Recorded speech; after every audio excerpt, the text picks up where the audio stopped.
জানতে হবে যে তিনি ক্ষমা করতে পারেন, এইটা আগে জেনে নেন, তারপরে আপনি ক্ষমা চান। ওয়ালিল মুমিনিনা ওয়াল মুমিনাত, আর আপনি ক্ষমা চান মোমেন পুরুষ নারীর জন্য। যারা মোমেন পুরুষ, যারা মোমেন নারী, সকলের জন্য আপনি ক্ষমা চান। আমাদেরকেও নিজের জন্য, সকলের জন্য ক্ষমা চাইতে হবে। ওই দোয়াটি বললে নিজের জন্য, বাপ মায়ের জন্য, সকল মুমিন পুরুষ নারীর জন্য হয়ে যাবে। রব্বিক ফিরলি ওয়ালিওয়ালিদাইয়া ওয়ালিমান দাখালা বাইতা মুমিনান ওয়ালিল মুমিনিনা ওয়াল মুমিনাত, হে আমার প্রতিপালক, তুমি আমাকে ক্ষমা করো, আমার বাপ মাকে ক্ষমা করো, যারা ইসলাম গ্রহণ করে আমার নিকটে এসেছে, মুমিন পুরুষ নারী, তাদের তুমি ক্ষমা করো। অত্র দোয়াতে সব ধরনের লোকের, মুমিন পুরুষ নারীর জন্য ক্ষমা চাওয়ার কথা বলা হয়েছে। আপনি যখন অত্র দোয়াটি পড়বেন, তখন নিজের জন্য, বাপ মায়ের জন্য, জনগণ, মুমিন পুরুষ নারীর জন্য ক্ষমা চাওয়া হবে। অনেক আয়াত আছে এই ব্যাপারে। আল্লাহ তাআলা বলেন, মুসা আলাইহিস সালাম বলেছেন, রব্বিক ফির ওয়ারহাম ওয়া আনতা খায়রুর রাহিমিন, হে আমার প্রতিপালক, তুমি ক্ষমা করো, তুমি দয়া করো। মুসা আলাইহিস সালাম এক থাপ্পড় দিয়ে একটা লোককে মেরে ফেলে বলেছিলেন, রব্বি ইন্নী যালামতু নাফসি ফাগফিরলি, হে আমার প্রতিপালক, আমি অন্যায়ভাবে একটা মানুষকে হত্যা করে নিজের প্রতি জুলুম অত্যাচার করেছি, তুমি আমাকে ক্ষমা করো। কোরআন মাজিদ পড়লে দেখলে একাধিক আয়াত রয়েছে যেখানে ক্ষমা চাওয়ার জন্য আল্লাহ তাআলা আদেশ করেছেন, যেখানে আল্লাহ তাআলা নিজেকে ক্ষমাশীল বলেছেন। নূহ আলাইহিস সালাম ক্ষমা চাওয়ার ব্যাপারে বলেন, পৃথিবীর মানুষ, তোমরা আল্লাহর নিকটে ক্ষমা চাও, তাহলে ইমদাদ আলাইকুম, আল্লাহ তাআলা তোমাদের উপরে বৃষ্টি বর্ষণ করবেন। তোমরা আল্লাহর নিকটে ক্ষমা চাও, তাহলে আল্লাহ তোমাদের অর্থ সম্পদ, ছেলে মেয়ে, টাকা পয়সা বেশি করে দিবেন। তোমরা আল্লাহর কাছে ক্ষমা চাও, তাহলে আল্লাহ তোমাদের সব ধরনের সমস্যা দূর করে দিবে। আল্লাহর নিকটে ক্ষমা চাইলে, ক্ষমার প্রার্থনার দোয়া করলে আল্লাহ তাআলা বৃষ্টি সহ যত সমস্যা আছে সব দূর করে দেন। অর্থ সম্পদ, ছেলে মেয়ে বরকত দেন, ছেলে মেয়ে বেশি হয়ে যাবে, অর্থ সম্পদ বেশি হয়ে যাবে। যে দোয়াটি রাসূল সাল্লাল্লাহু আলাইহি সাল্লাম করেছিলেন আনাস ইবনে মালিকের জন্য। আনাস রাদিয়াল্লাহু তাআলা আনহু বলেন, আমার মা একটা কাপড়কে দুই টুকরা করে কিছু অংশ আমার মাথায় দিলেন, গায়ে দিলেন, কিছু অংশ আমার পরনে দিলেন, দিয়ে নিয়ে চলে গেলেন আল্লাহর নবীর কাছে। আল্লাহর নবীর কাছে নিয়ে গিয়ে বলছেন, হাজা খোয়াইদেমুকা ফাদুলাহু, এই যে আনাস আপনার ছোট খাদেম, আপনি তার জন্য একটু দোয়া করেন।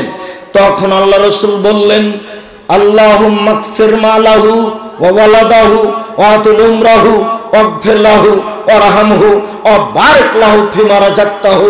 আল্লাহ, তুমি আনাসকে দীর্ঘজীবী করো, তুমি তার অর্থ সম্পদ বেশি করে দাও। আল্লাহ, তুমি আনাসকে ক্ষমা করো। আল্লাহ, তুমি আনাসের প্রতি দয়া করো। আল্লাহ, তুমি আনাসকে যে রুজি দিয়েছো তাতে তুমি বরকত দাও।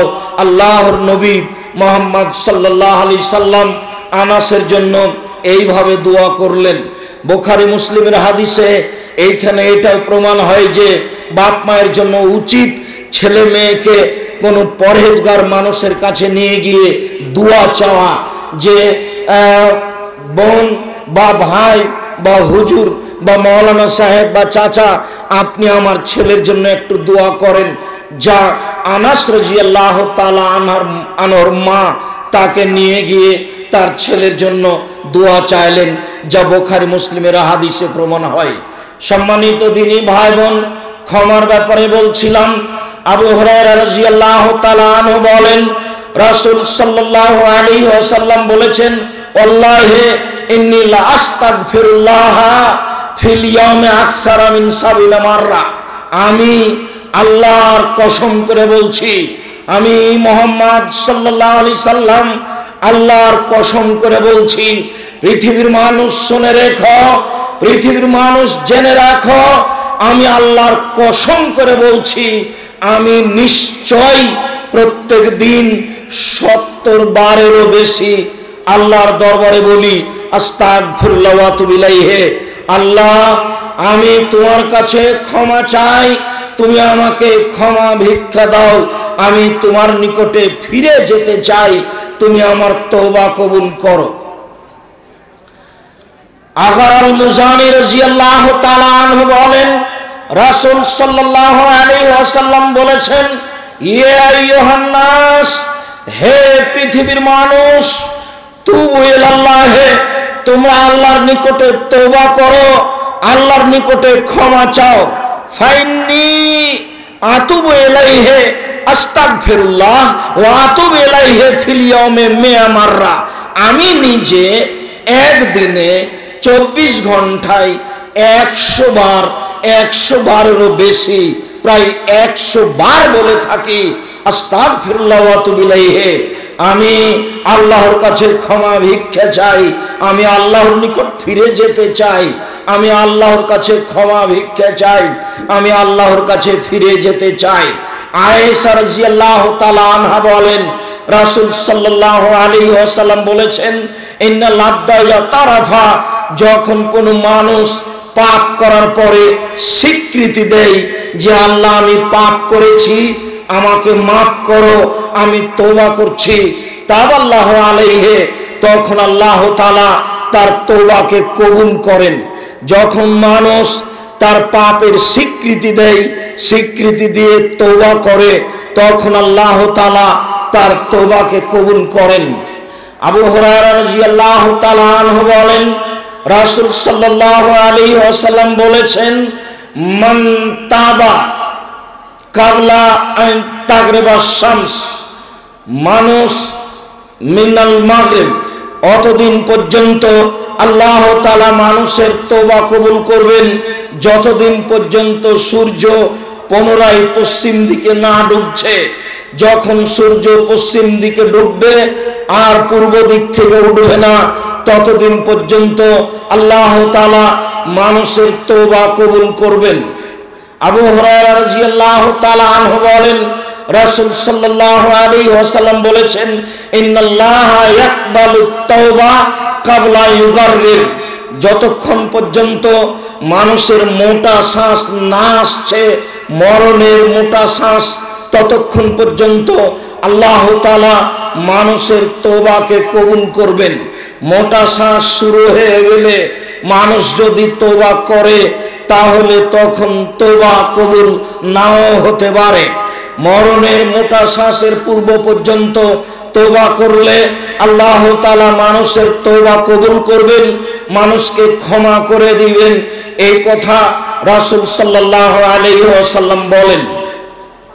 আবু হুরায়রা রাদিয়াল্লাহু তাআলা আনহু বলেন, রাসূল সাল্লাল্লাহু আলাইহি ওয়াসাল্লাম বলেছেন, পৃথিবীর মানুষ শুনে রেখো, লাউলাম তুজনিবু লা যাহাবাল্লাহু বিকুম ওয়ালা জাআ বিকওমিন ইজনিবুনা ওয়া ইস্তাগফিরুনাল্লাহা ওয়া ইয়াগফিরু লাহুম, তোমরা যদি পাপ না করতে, তাহলে আল্লাহ তাআলা আবারও এমন একটি জাতি সৃষ্টি করতেন যে জাতি পাপ করার পরে আল্লাহর কাছে ক্ষমা চাইতো, তখন আল্লাহ তাআলা তাকে ক্ষমা করে দিতেন। কাজেই এই কথার অর্থ এই নয় যে মানুষকে আল্লাহর নবী পাপ করতে বলছেন, বরং আল্লাহর নবী এই কথা বলছেন যে পৃথিবীর মানুষ, তোমাদের যদি পাপ হয়ে যায়, তাহলে তোমরা আল্লাহর কাছে ক্ষমা চাও। পাপ হয়ে যাওয়ার কারণে নিরাশা হয় না, মানুষেরই পাপ হতে পারে, এটাই স্বাভাবিক। ফেরেশতার পাপ হবে না, কেননা ফেরেশতার পাপ করার মতো কোনো ক্ষমতা নেই। আবু হুরায়রা রাদিয়াল্লাহু তাআলা আনহু বলেন, রাসূল সাল্লাল্লাহু আলাইহি ওয়াসাল্লাম বলেছেন, তুবা লিমান কানা ফি সাহিফাতিহি ইস্তিগফারান কাসীরা, নিশ্চয় ওই লোকটাই বিচারের মাঠে বেশি সফল হবে, নিশ্চয় ওই লোকটাই বিচারের মাঠে বেশি সফল হবে যে তার খাতাতে বেশি বেশি তওবা ইস্তেগফার দেখতে পাবে। যারা বেশি বেশি বলেছে আস্তাগফিরুল্লাহ ওয়া আতুবু ইলাইহি, আস্তাগফিরুল্লাহ ওয়া আতুবু ইলাইহি, তারা বিচারের মাঠে বেশি সফল হবে, তাদের সফলতা রয়েছে বিচারের মাঠে। এই কথা রাসূল সাল্লাল্লাহু আলাইহি সাল্লাম বলেন। শুধু আপনার নিজের জন্য নয়, আপনি আপনার পিতা মাতার জন্য ক্ষমা চাইবেন।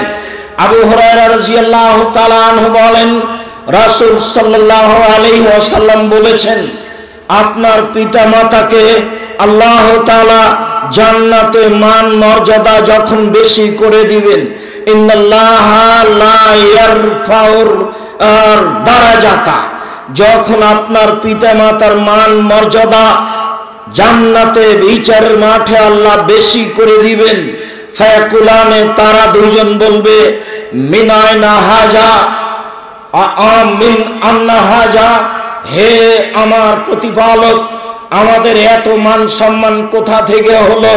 আমরা তো এত মান সম্মান পাওয়ার মতো ইবাদত করিনি, তওবা ইস্তেগফার করিনি।